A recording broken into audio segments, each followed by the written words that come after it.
विशेष लाइव आवे का मकसद यह बा कि वो गाना हमार 2 सप्ताह पहले रिलीज रहा।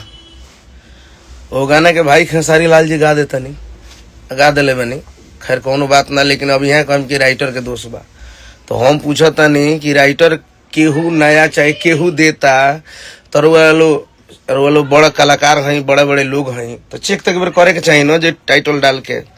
देखिए 2 सप्ताह पहले ही भौजी ढोड़ी में बैगनमा 9 फरवरी के रिलीज बा। देख लिया हम झूठ बोलत हो कि तो